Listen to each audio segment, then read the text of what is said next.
but leave it to the Dems to make some stuff up. Anytime he blocks someone and they don't come in, we conclude that there's a consciousness of guilt there. Consider that 4 articles of impeachment for obstruction of Congress. Consciousness of guilt? So if one person doesn't comply with a subpoena, then someone else is guilty of obstruction? In all my years in a courtroom, I wouldn't dare even mumble that one under my breath. Rules of evidence are not only not honored, they're not even considered. They're not even relevant. But why am I surprised? Here's a guy who fought desperately to be president, riding on the Russia collusion train, and he registered 0 in polling on the presidential scale. Take a listen to this one. It's an abuse of power to remove an ambassador for political reasons because you don't like what they're doing, period. Hey, Swalwell, a primer. You're still polling at 0. Another primer. The President of the United States can get rid of an ambassador just like the president had the right to get rid of Jim Comey, just like Bill Clinton had the right when he cleared out the U.S. attorneys from the Department of Justice. Don't you remember your hero, Barack Obama, said elections have consequences? Or are you a special kind of stupid? Now, I don't want to get into all of this because nobody really cares. But this State Department guy, George Kent, he says that the president demanded that the Ukraine president investigate the 2016 election, and then said he had no firsthand knowledge of this evidence. To me, cancel him out.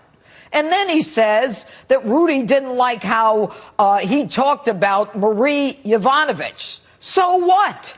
Cancel him out. They all say the president is undermining the rule of law. What rule of law are they talking about? Here's yet another primer. Whenever the federal government gives you money, they make a demand in return. It's called a quid pro quo in politics, but it's not illegal and it's not impeachable. If you're a city, town, village, state, or even a local DA like me, and you ask the federal government for money, they will require that in exchange for that money, you do and prove that you did X, Y, and Z. The United States government does not give money because they're nice guys. They give money because they want something in return. It's never a gift. So, what do we have here?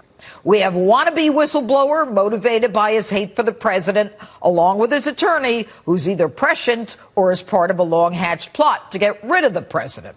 What information puts this alleged whistleblower at risk? We're entitled to know what motivates him.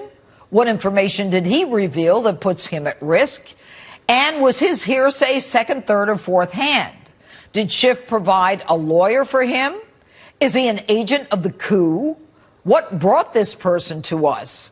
Why was he even in the White House? The statute, by the way, does not give the whistleblower anonymity.